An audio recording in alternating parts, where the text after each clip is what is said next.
Good morning बच्चों। आज हम कक्षा छठे के विषय विज्ञान पढ़ेंगे।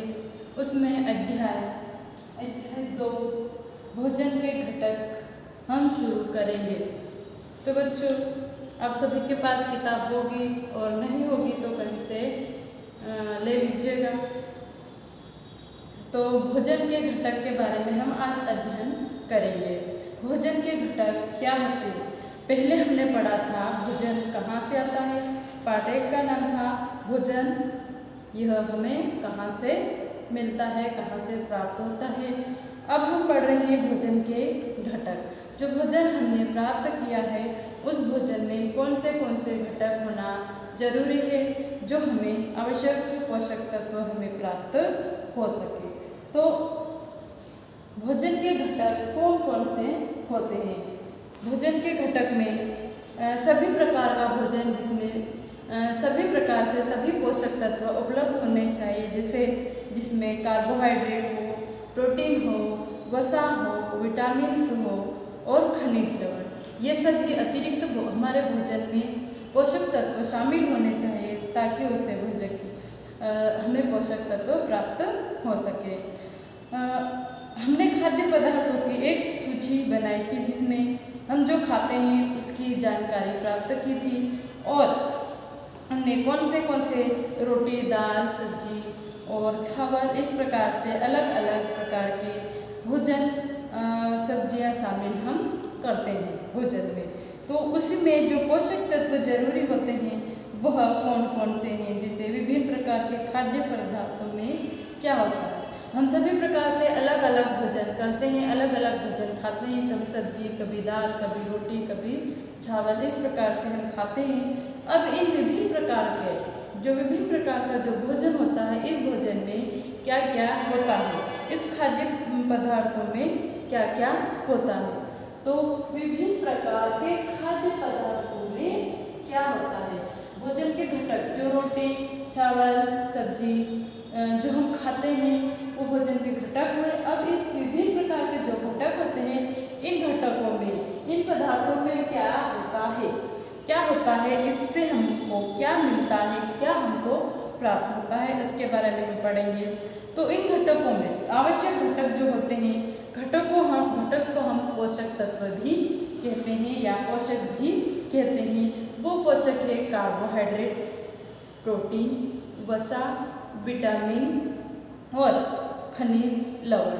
तो इसके बारे में हम पढ़ेंगे, इन तत्वों के बारे में हम इस अध्याय में पढ़ेंगे। तो जो कार्बोहाइड्रेट होता है वो हमें कई प्रकार से प्राप्त होता है, जिसमें जो भोजन हम करते हैं उससे हमको प्राप्त होता है, जैसे चावल से प्राप्त होता है और इस प्रकार से वो कार्बोहाइड्रेट हमें प्राप्त होता है। इसके बाद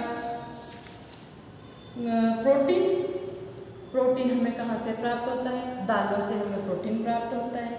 और वसा हमें प्राप्त होता है जो जिससे मूंगफली जो तेल होता है, घी होता है, इससे हमको मटन, चिकन, मछली, इससे हमें वसा प्राप्त होता है। और विटामिन सब्जियों में पाया जाता है, फलों में पाया जाता है, इस प्रकार हमें विटामिन प्राप्त होता है। और खनिज लवण होता है वो भी फलों में, सब्जियों में पाया जाता है। तो ये होता है विभिन्न प्रकार के खाद्यों से हमें क्या प्राप्त होता है। तो हमें विभिन्न प्रकार से खाद्य पदार्थों से हमें विटामिन प्राप्त होता है, हमें कार्बोहाइड्रेट प्राप्त होता है, प्रोटीन प्राप्त होता है और हमें वसा प्राप्त होता है और खनिज लवण जो हमें प्राप्त होते हैं।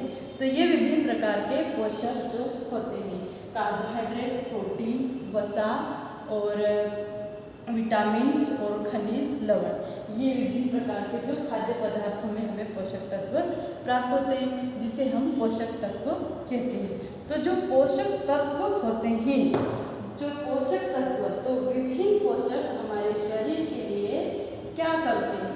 जो विभिन्न प्रकार के पोषक तत्व जैसे कार्बोहाइड्रेट, प्रोटीन, वसा, खनिज लवण, ये हमें हमारे शरीर के लिए क्या कार्य करते हैं और हमें क्या प्राप्त करवाते हैं। तो हमारे शरीर के लिए ये क्यों जरूरी है?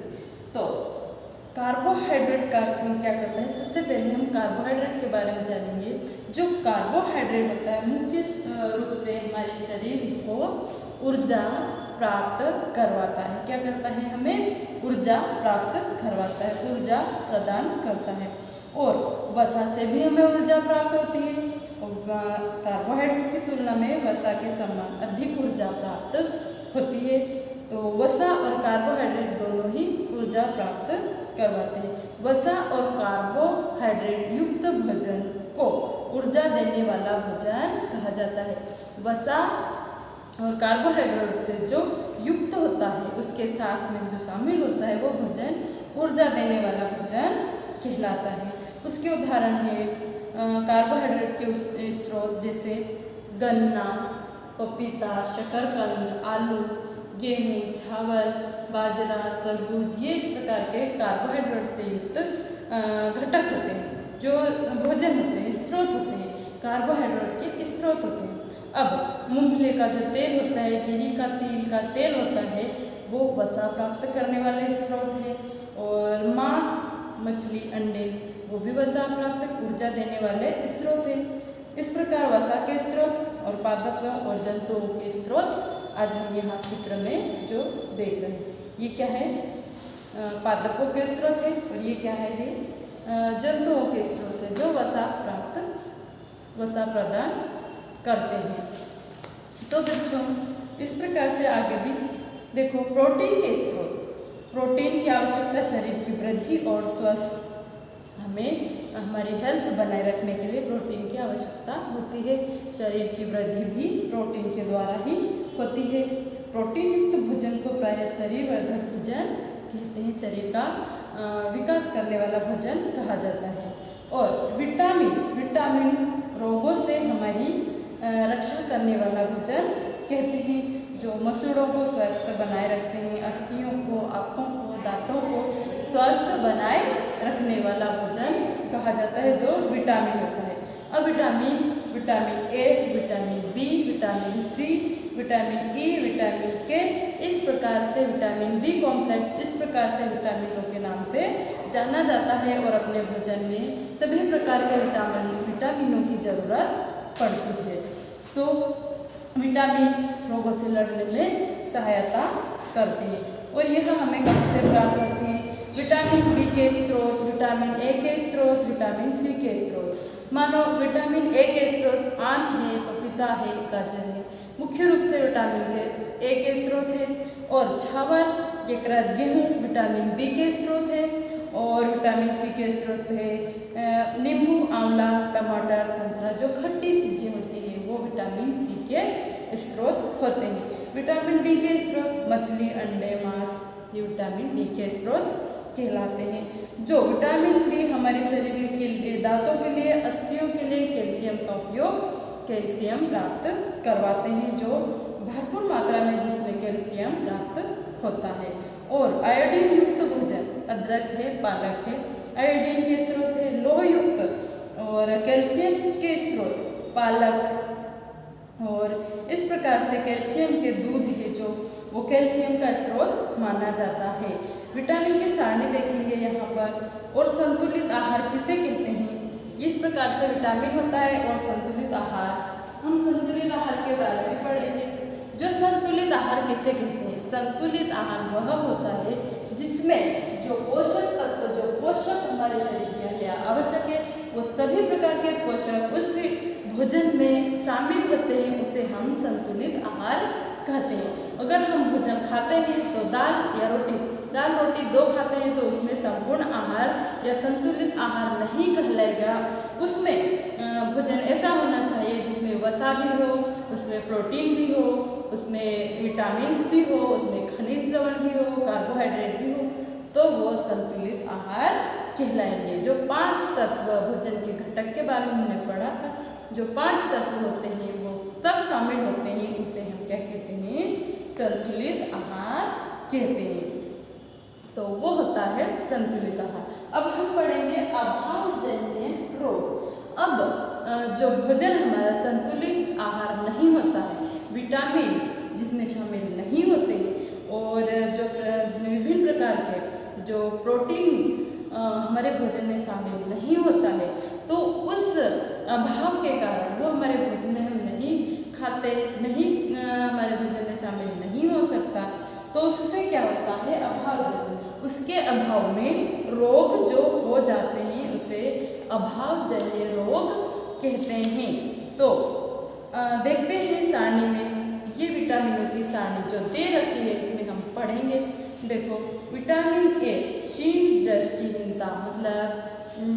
दृष्टिहीनता मतलब दिखाई नहीं देता है, आँखों की रोशनी कम हो जाती है। विटामिन ए की जिसमें कमी हो जाती है उससे दिखाई नहीं देता है, रतौंधी नामक रोग हो जाता है। उसके लक्षण, उससे क्या प्रभाव दिखाई देता है, दृष्टि कम हो जाती है, रातों में कम दिखाई देता है, कभी कभी पूरी तरह दिखना बंद हो जाता है। अब विटामिन बी से बेरी नामक रोग हो जाता है जिससे दुर्बल पेशियां और काम करने में ऊर्जा की कमी होती है। अब विटामिन सी से स्कर्वी नामक रोग हो जाता है जिससे मसूड़ों में खून निकलता है और घाव भरने में समय अधिक लग जाता है। अब विटामिन डी जिससे रिकेटस नामक रोग हो जाता है, अस्थियों का मुलायम हो जाता है और अस्थियां मुड़ने लगती हैं। कैल्शियम की कमी से दंत का रोग होता है और अस्थियां भी कमजोर होने लगती है। आयोडीन की कमी से गोइटर घेंगा नामक रोग होता है जो गर्दन की ग्रंथि का फूल जाना और बच्चों में मानसिक विकलांगता आ जाती है आयोडीन की कमी से। लोह जो आयरन की कमी हो जाती है अरक्तता कहलाता है और कमजोरी होने लगती है। इस प्रकार से आज हम लोगों ने यहाँ पर पढ़ा है भोजन के घटक और भोजन के घटक विभिन्न प्रकार के पदार्थों से हमें क्या प्राप्त होता है, तो हमें पोषक प्राप्त होता है। अब हमारे शरीर में पोषकों की आवश्यकता क्यों होती है, वो ऊर्जा प्राप्त करते हैं। अब पोषक तत्व संतुलित आहार करने से ही पोषक तत्व हमें प्राप्त होते हैं। अब संतुलित आहार हमने नहीं किया है तो इसके असंतुलित आहार के अभाव में हमें अभावजन्य रोग हो जाते हैं। इन रोगों के बारे में अभी हमने पढ़ा है। तो यह हुआ अपना लेसन 2 कंप्लीट हुआ है। बच्चों इस वीडियो को आप देखिए और समझिए और इसके प्रश्नों के उत्तर हम PDF के माध्यम से आपको देंगे।